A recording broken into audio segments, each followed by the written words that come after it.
digital haze, looking for love in modern days. 21st century dating decoded, the official Speed Mingle podcast. Yeah, 21st century dating decoded, the official Speed Mingle podcast.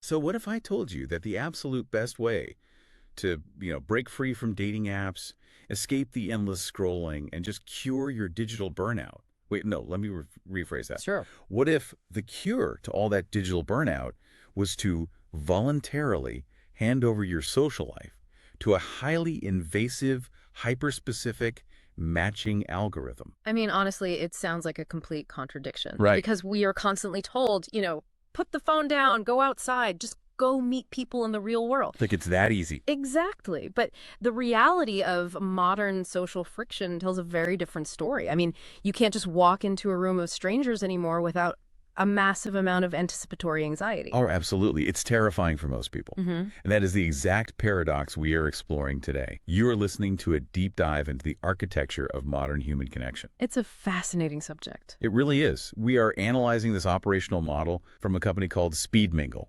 And they've essentially built this system designed to engineer serendipity, I guess you could call it. Yeah, engineered serendipity is a great way to put it. Right. And they are doing it by completely deconstructing the traditional face-to-face social event, applying some heavy behavioral economics, and using technology in a way that actually forces you to eventually look someone in the eye. Well, to really understand the sociological architecture of what they are doing, we kind of have to look at the rubble of what came before them. Yeah, the graveyard of early 2000s dating events. Exactly. Speed Mingle didn't just emerge in a vacuum. They actually hold the title of the original speed dating and networking experience, having established themselves way back in 2001. Which is wild to think about. That's a quarter of a century ago. Right. So that gives them, 25 years of data on how human beings attempt to find each other. And more importantly, it gives them front row seats to the catastrophic failure rate of the legacy speed dating industry. Okay, let's start right there with that failure rate. Because the data in our sources shows that historically, around 90% of speed dating companies have just completely collapsed and ceased operations. 90%. I mean, 90%. That is a staggering attrition rate for literally any industry. It really is. And it points to a fundamental flaw in the original design of these events. I mean, think about the physical and psychological environment of early 2000s speed dating. Okay, paint the picture for me. So you're walking into a rented community center, right? Or some sterile hotel conference room. Oh, the worst vibes. The worst. The lighting is fluorescent. The acoustics are terrible. You have these two long rows of folding chairs. And the entire premise is built on what sociologists might call high-stakes evaluative fatigue. Evaluative fatigue. Yep. That perfectly describes the sensation. It doesn't even feel like a conversation. It feels like an interrogation. Exactly. Because you have exactly, 3 to 7 minutes to sit across from a single person. You are rapidly assessing physical chemistry, scanning for red flags, and simultaneously trying to deliver a perfectly rehearsed elevator pitch of your entire existence. Which is incredibly taxing on the human brain. I mean, the traditional one-on-one mini interview format, it artificially inflates cortisol levels. You're just stressed out the whole time. Completely. It triggers a fight or flight response rather than a social bonding response. You aren't actually getting to know the person. You are just interacting with their defense mechanisms. Right, their walls are up. Right. And the objective in that legacy model was almost exclusively rigidly romantic. Like, if you didn't feel an immediate romantic spark with the person across the table, that 3-minute block was just categorized in your mind as a failure. So you basically spend an hour experiencing 20 micro failures in a row. Yes. That completely explains the burnout. But the 90% industry collapse wasn't just about bad vibes in a community center, was it? The structural failures were much deeper, specifically when it came to data privacy. Oh, privacy was the fatal flaw. It's what brought the legacy industry down. How bad was it? Well, the old model relied on literal physical scorecards. Wait, like paper and pen? Paper and pen. You sat down, you had your 3-minute interview, and you literally checked a box on a piece of paper indicating if you wanted to see that person again. And at the end of the night, you just handed that paper to some organizer. And then what happens? Yeah. The organizer goes home, opens a spreadsheet, and starts manually matching people up. Exactly. That's exactly what they did. And the execution was notoriously reckless.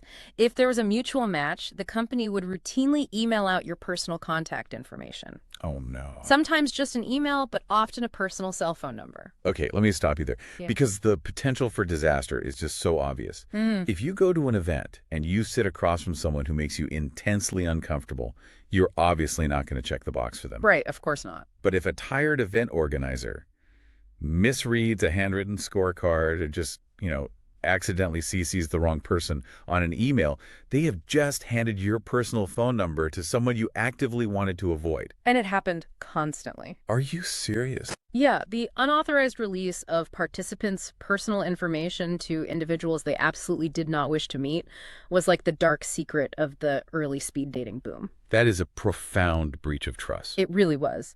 So when you combine the clinical high anxiety environment with the very real threat of a data leak, it becomes completely clear why the traditional dating rules just had to change. I mean, modern professionals simply will not tolerate that level of risk or that kind of sterile environment today. Which brings us to the evolution, right? The pivot from speed dating to speed mingling. And the distinction here, based on the sources, it's not just a marketing rebrand. It is a fundamental shift in the psychological intent of the gathering. Exactly. The intent shifts from a rigid, binary, romantic assessment to an open-ended, dynamic cocktail party atmosphere. That sounds so much better. It is. Yeah. Speed mingling is engineered to broaden social horizons. You are no longer trapped in a binary of future spouse or total waste of time.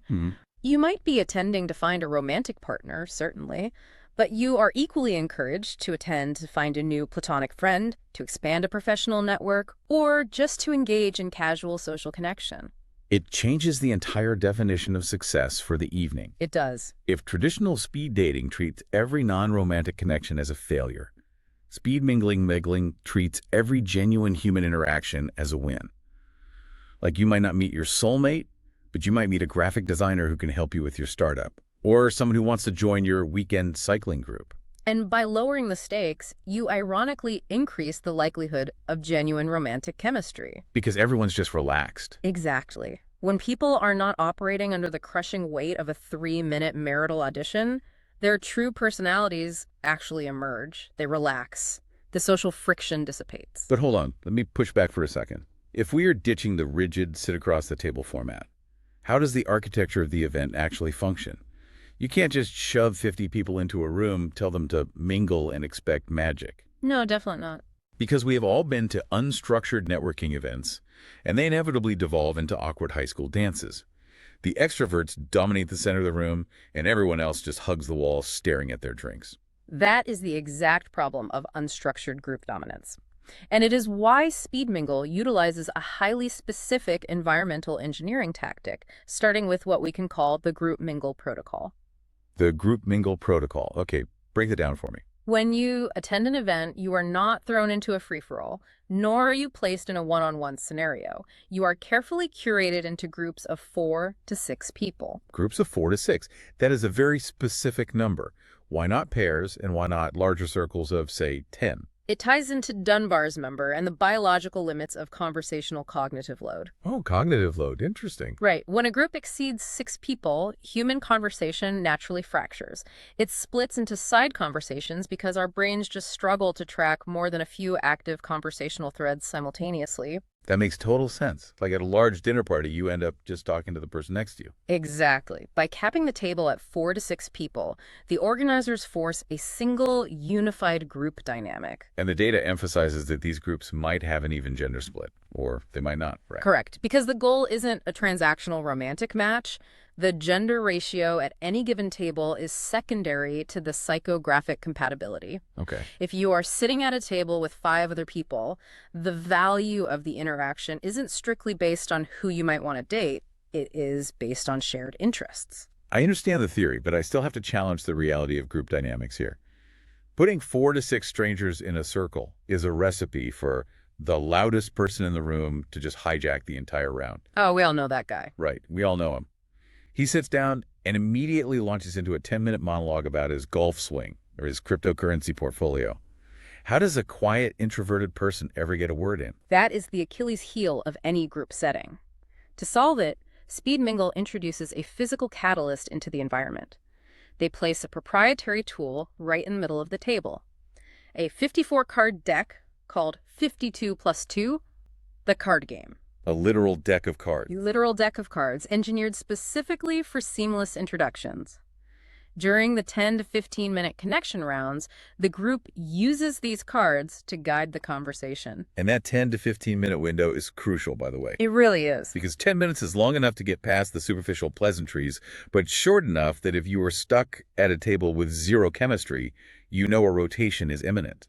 It provides a psychological safety net. Exactly. But I want to dig into these cards because on the surface, a card game sounds a bit like a, forced corporate team building exercise. But if executed poorly, yes, it totally can be. But the design of the 52 plus 2 deck is meant to bypass the most creatively bankrupt question in the English language. What do you do for a living? Ugh, yes. It is the default setting for every adult conversation.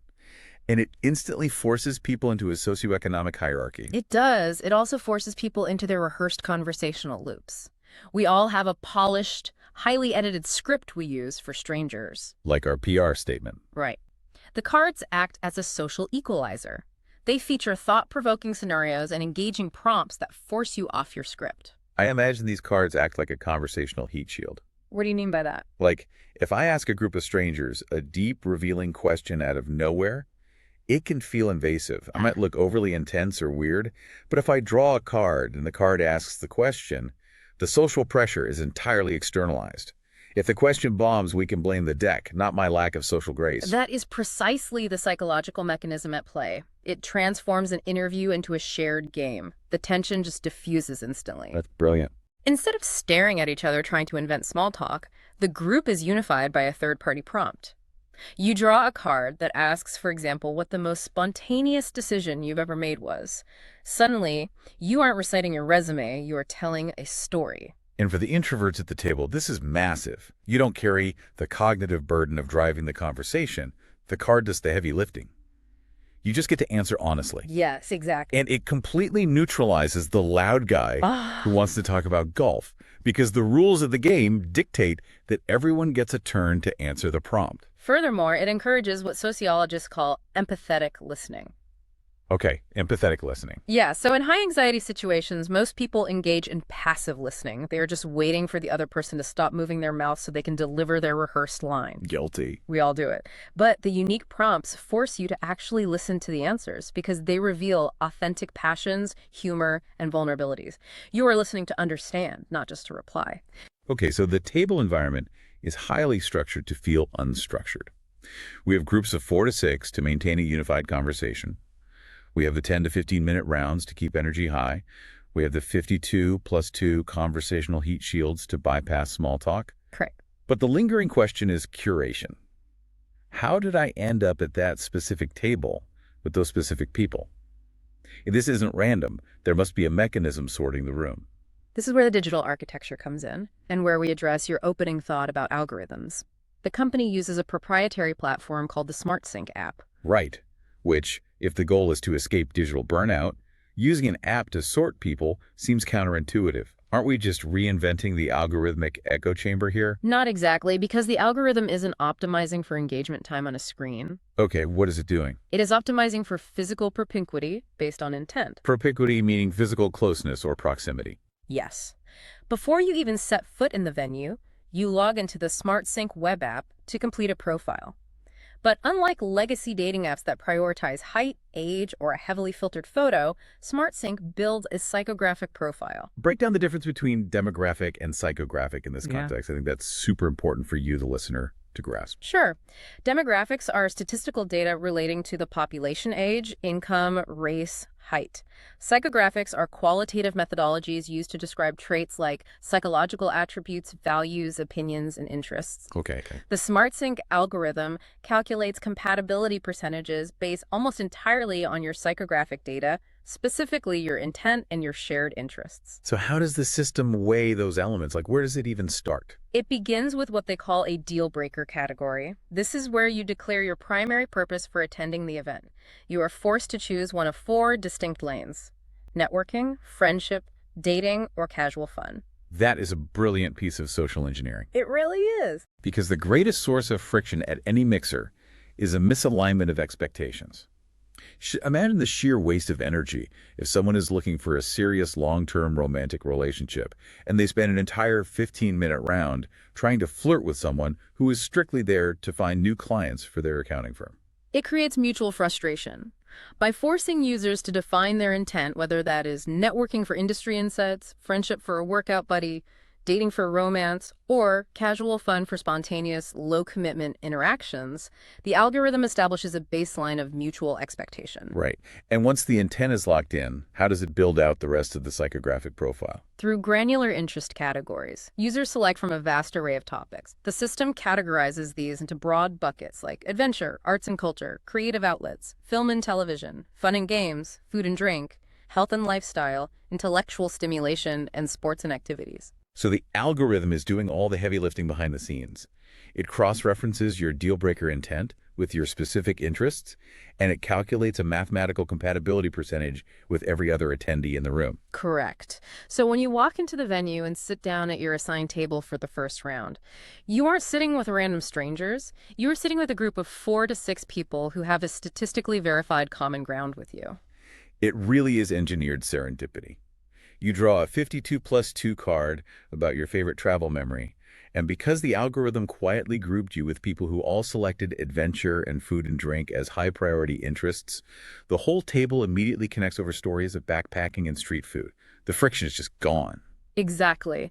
But for this level of psychographic profiling to work, the user has to trust the system. Which brings us back to the privacy failures of the 2000s we talked about. Yes, the spreadsheets. Right.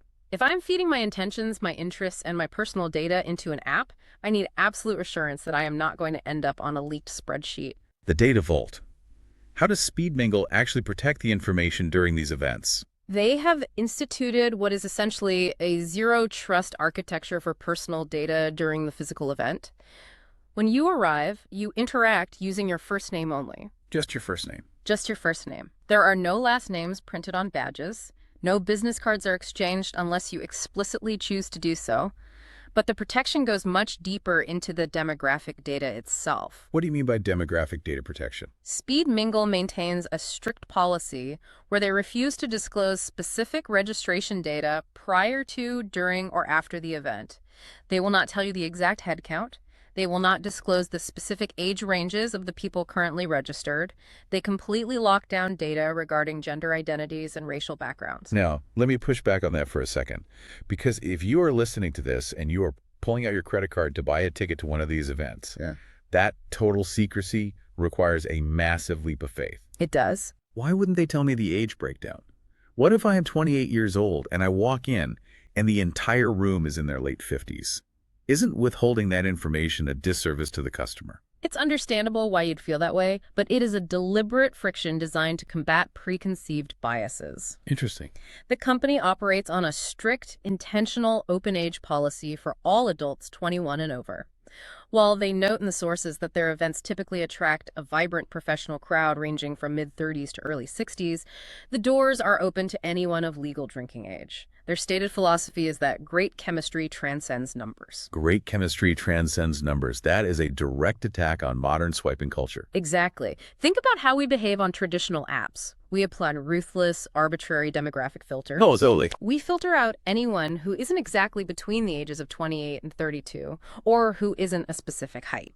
We treat humans like Amazon products. By locking down the demographic spreadsheet beforehand, SpeedMingle prevents you from making snap judgments based on arbitrary numbers. They force you to evaluate the actual human being sitting in front of you. They are essentially saying, we have verified that this person shares your exact interests and your intent. Stop worrying about what year they were born and just talk to them. It forces a level of open-mindedness that algorithms usually destroy. It creates a safe, unbiased environment. But the privacy protection extends beyond the physical room. The most critical security feature is how they handle post-event matchmaking. Right, because the old model was the organizer emailing out your phone number. How does SmartSync handle the follow-up if we only know each other's first names? They use a double opt-in system entirely contained within their own digital ecosystem. I like to compare it to a physical safety deposit box that requires 2 completely different keys to be turned simultaneously before it will open. The safety deposit box metaphor is perfect. Yeah. Walk us through how those keys turn. Sure. After the event concludes, you go home and log into the SmartSync web app. The dashboard populates with the profile pictures and the calculated compatibility percentages of the people you interacted with. Okay, so I see a list of faces. Right. Let's say you had a great conversation with someone named Michael about independent cinema. The algorithm shows you have an 88% compatibility in the friendship category. So I have my key. I indicate in the app that I am interested in connecting with Michael. Yes. But nothing happens until Michael also logs in, sees your profile, and explicitly indicates that he wants to connect with you. He has to turn his key too. Both parties must express mutual interest. Only then does the vault open. And when it opens, what happens? Does it send him my email? No, this is the crucial distinction. Even when a mutual match is confirmed, no personal contact information is exchanged. None. The communication is initiated strictly within the SmartSync web app's internal chat feature.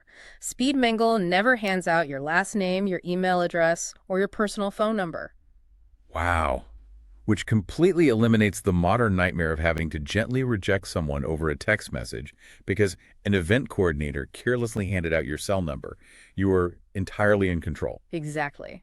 The platform empowers the user. They operate on the principle that sharing personal contact information should always be a conscious, deliberate choice made by the individual after trust has been established, never an automated process executed by a third party. It is a complete structural inversion. The legacy model was highly structured in person, but reckless and fluid with your data afterward. This modern model is highly fluid and relaxed in person, but operates like an absolute fortress with your data afterward. Precisely. So we have analyzed the theory, the psychology of the group protocol, the mechanics of the 52+2 cards, and the algorithmic vault of the SmartSync app. But to truly understand how this sociological architecture functions, we need to examine it in practice. Let's ground this in reality. The source material provides a comprehensive case study of an actual scheduled event. It allows us to look at the sensory architecture and the behavioral economics of how they pull this off in the real world. Yes, the event is titled Hook, Line, and Speed Mingle. It is part of their second Sunday summer series, scheduled for July 12, 2026. The timing is notable. It runs from 4:30 p.m. to 7 p.m. A Sunday afternoon in the middle of summer. And the location is critical. You are not walking into a windowless hotel conference room with a water cooler in the corner. You are heading to downtown Pensacola, Florida, specifically to a venue called Slick Lips Seafood and Oyster House on Palafox Street.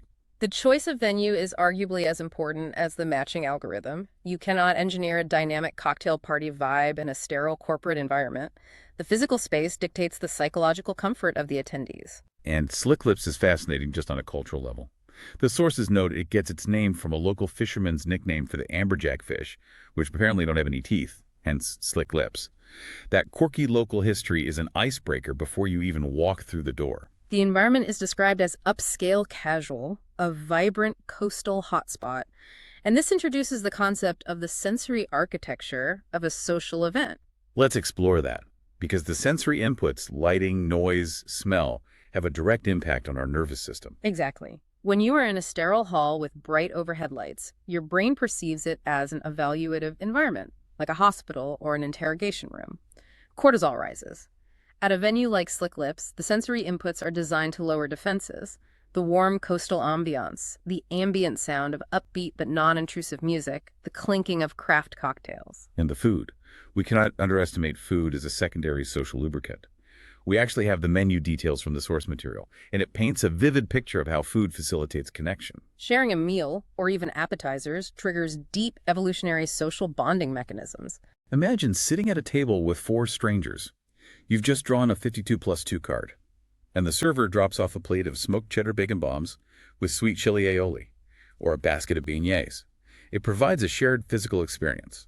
The menu highlights their Oyster Rockefeller, a full dozen for $36.99, char-grilled, topped with Rockefeller cream sauce, crispy bacon, and Parmesan cheese. It sounds incredible. Or consider the timing. Running from 4:30 to 7 p.m. on a Sunday bridges the gap between late brunch and early dinner.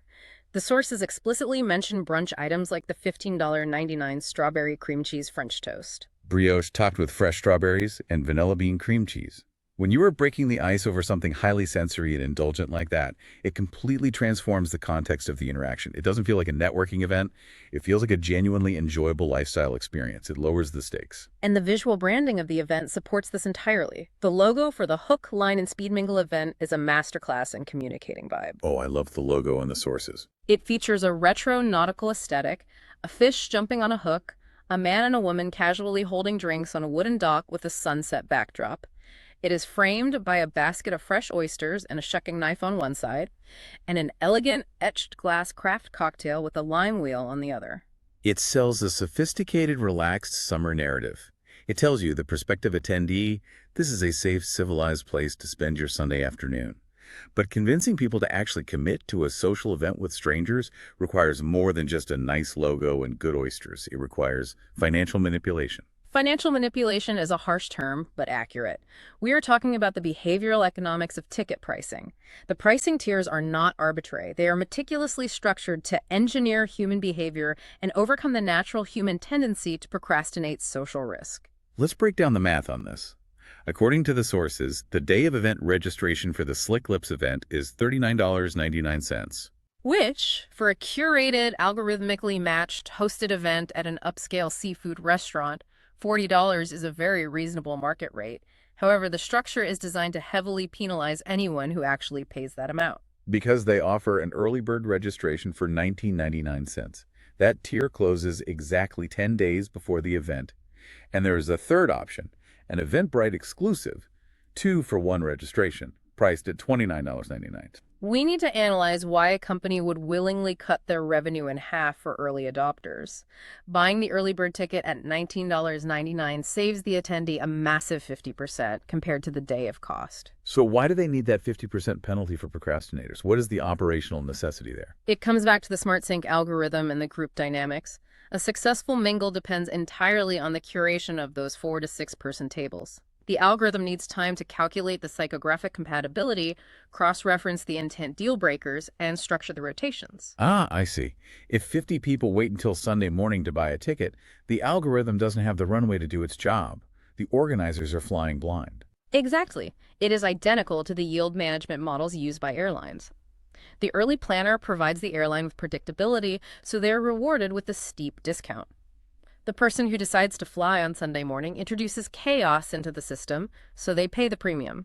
Speed Mingle uses the 50% early bird discount as a behavioral nudge to secure the data they need to build a successful event 10 days in advance. That makes total sense. But the truly brilliant psychological mechanism is that 2-for-1 Eventbrite option. For $30 total, you and a friend can attend. That drops the per-person cost to $15. It acts as an anxiety buffer. It absolutely does. Walking into a room full of strangers alone is the highest hurdle for most people. By heavily subsidizing the cost of bringing a friend, they utilize the concept of social buffering. You drag your introverted friend along, and suddenly, the stakes feel manageable. Furthermore, it locks in accountability. If you have committed financially 10 days in advance, and you have committed socially by convincing a friend to join you, the likelihood of you ghosting the event drops to near zero. Minimizing the no-show rate is critical when the seating charts are algorithmically predetermined. Which perfectly explains their incredibly strict refund policy. The sources are very clear on what you are and are not buying when you purchase a ticket. The policy is uncompromising. They explicitly state, we do not offer refunds if you don't find a match. They also state they do not offer refunds if no one in your specific age group attends. Which circles back to the open age policy. You cannot demand your money back just because the crowd skewed older or younger than you prefer. Exactly. The ticket price is a fee for access to the architecture. You are paying for the curated environment at Slick Lips, the implementation of the 52+2 cards, the algorithmic sorting by the SmartSync app, and the privacy vault that protects your data. You are not purchasing a guaranteed outcome. As the organizers frankly put it, chemistry is the one thing we can't manufacture. It is a totally fair contract. They build the stage, they light the room, they sort the crowd based on shared interests. But you still have to bring your own charm to the table.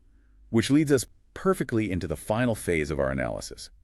Execution. Because the most sophisticated matching algorithm in the world cannot save you if you show up to the event and display terrible social mechanics. Right. So let's say you've bought your half-price early bird ticket, you've brought a friend, you are standing outside Slick Lips on Palafox Street. How do you actually succeed in this environment? The sources provide a very clear operational manual for first-time attendees, starting with visual signaling. They establish a baseline dress code defined as smart casual. Smart casual is notoriously ambiguous. It usually sends people into a panic because it straddles the line between too formal and too relaxed. Yeah. But the sources provide specific parameters. For men, it means a clean shirt, nice jeans, or chinos. For women, a dress or a stylish top and trousers. Visual signaling is the first piece of data we process when we meet someone. The goal of smart casual is to signal that you respect the environment and the other attendees enough to put in effort, without signaling desperation. We have an image from the source material that perfectly encapsulates this. The Speed Mingle logo features two illustrated figures. The man is in a gray suit jacket over a crisp orange collared shirt, no tie, very relaxed paired with dark trousers. The woman is wearing a dark, tailored blazer over a magenta top and a skirt. It is polished, but highly approachable. But for those who still find the term ambiguous, the FAQ section provides a brilliant, universally understood heuristic. They call it the grandmother rule. Oh, I found this deeply amusing, but incredibly effective. The rule states, basically dress as if you were with your grandmother in public. If she would not approve of what you were wearing, change. It is the ultimate clarity. It relies on a shared cultural understanding of propriety. Exactly. Your grandmother wants you to look handsome or beautiful. She wants you to impress people. But she absolutely does not want you looking scandalous or sloppy at a seafood restaurant on a Sunday afternoon. It instantly calibrates your outfit to the perfect midpoint of respectable and attractive. And once the visual signaling is handled and you sit down with your algorithmically selected group, the behavioral mechanics take over. The sources outline 3 essential yet profoundly difficult tips for making a great first impression during those 10 to 15-minute rounds. The first tip is simply, be yourself. Which sounds like a platitude, but in the context of digital burnout, it is a radical instruction. Because we are so conditioned to present the avatar version of ourselves, the highly filtered, heavily curated persona we use on dating apps or LinkedIn. Authenticity requires vulnerability. The goal of the event is to let your actual personality, your quirks, your specific sense of humor, your unpolished thoughts shine brighter than a static profile picture. If you spend the 15 minutes trying to be the person you think the table wants you to be, the algorithm's work is wasted because you are presenting false data. The second tip is, keep an open mind. This directly combats confirmation bias. Approach each rotation with a genuine willingness to learn about someone, even if they immediately appear to be outside your typical type. This is where the open age policy and the psychographic matching really collide. If you sit down and visually assess the table and you realize someone is 20 years older than you, your default digital habit is to filter them out instantly. Right. But if you keep an open mind and you trust that the SmartSync app placed you together because you both share a deep intent for networking and a passion for arts and culture, you might discover an incredible mentor, a valuable professional contact, or a fascinating new friend. The 52+2 cards are designed precisely to reveal the human being behind the demographic shell. But unlocking that requires the third and arguably most critical mechanical skill listed in the sources: active listening. Let's dissect active listening, because it is entirely different from just hearing words. The sources define it as showing genuine interest by listening and asking thoughtful questions. We touched on this earlier regarding empathetic listening. The psychological default for most people in a high-stakes social setting is to listen to reply. You are sitting at the table, someone else is talking, and you are internally panicking, formulating your next sentence so you don't sound stupid when it's your turn. You're treating the conversation like a chess match, where you're just planning your next move. Exactly. Active listening means you quiet that internal panic and you listen to understand. You focus entirely on the information the other person is offering. Give me an example of how that plays out with the cards. Well, imagine someone at your table draws a prompt about their most challenging travel experience, and they briefly mention getting lost in Tokyo. The passive listener waits for them to finish and then immediately launches into their own story about a trip to Paris. The active listener, however, pauses and asks a thoughtful follow-up question, like, getting lost in Tokyo sounds overwhelming. How did you manage the language barrier in that moment? That is powerful, because it proves you are actually digesting their narrative. You are validating their experience rather than just competing for airtime. In a fast-paced environment full of strangers, that level of undivided attention is the rarest commodity. It creates an immediate, memorable neurological bond. If you give someone your complete active attention for just 10 minutes, you will stand out in their memory far more than someone who spent 10 minutes reciting a list of impressive accomplishments. When you synthesize all of these elements, the sheer scale of the engineering becomes apparent. You start with the relaxed, grandmother-approved attire. You sit at a table of 4 to 6 people, carefully curated by the SmartSync algorithm based on your psychographic intent and shared interests. You utilize the 52+2 cards as a conversational heat shield to bypass awkward small talk. You employ active, empathetic listening, and the entire experience is wrapped in the sensory architecture of a venue like Slick Lips, protected by a zero-trust privacy vault that ensures your data is never compromised. It is a comprehensive, sociological counteroffensive against the isolation of the modern digital era. It really is. So let's review the mission we set out on today. We wanted to understand how face-to-face social events have evolved to cure digital burnout. We discovered a complete paradigm shift. We learned the difference between the high-anxiety evaluative mini-interviews of traditional 2001 speed dating, which had a 90% failure rate, and the fluid cocktail party vibe of modern speed mingling. We examined the structural shift from one-on-one interrogations to unified groups of 4 to 6. We saw how the introduction of a catalyst, the 52+2 card game, successfully externalizes social pressure and eliminates creatively bankrupt small talk. We analyzed the behavioral economics of the pricing structure. We saw how the organizers use a 50% early bird discount, dropping the price from $39.99 to $19.99 to penalize procrastination and secure the data they need to balance the room. And critically, we explored the dual function of the SmartSync app. It acts as both a sophisticated psychographic matching engine, calculating compatibility based on specific deal breakers and interests, and as an impenetrable privacy vault, utilizing a double opt-in system to ensure your personal contact information is never released to an unauthorized third party. It is an absolute masterclass in utilizing technology to foster real-world sociology. Which leaves us with a final, lingering paradox to consider. If we look at the grand narrative of the last 2 decades, the ultimate promise of the digital age was that technology would connect us effortlessly. We built massive algorithms designed to map and monetize the entire human social graph. But for millions of people, that exact technology resulted in profound isolation, superficial interactions, and deep social fatigue. Precisely. So as we look at models like Speed Mingle, perhaps we must conclude that the most revolutionary thing a piece of technology can do today is not to keep you endlessly engaged with a screen. Perhaps the highest possible purpose of an algorithm is to simply introduce you to a stranger, mathematically verify that you share a common interest, and then immediately shut itself off so you can actually look them in the eye. Using the algorithm to defeat the algorithm. Handing over your data just long enough to find someone to share some oysters with, draw a card, and actually listen to their story. That is a brilliant framework. To you, our listener, thank you for joining us on this exploration. We hope this deep dive gave you a completely new perspective on the architecture of human connection and maybe inspired you to brave the real world. Keep an open mind and mingle. Keep learning, keep connecting, and we will catch you on the next deep dive. Thank you for listening and watching on the new Speed Mingle TV network.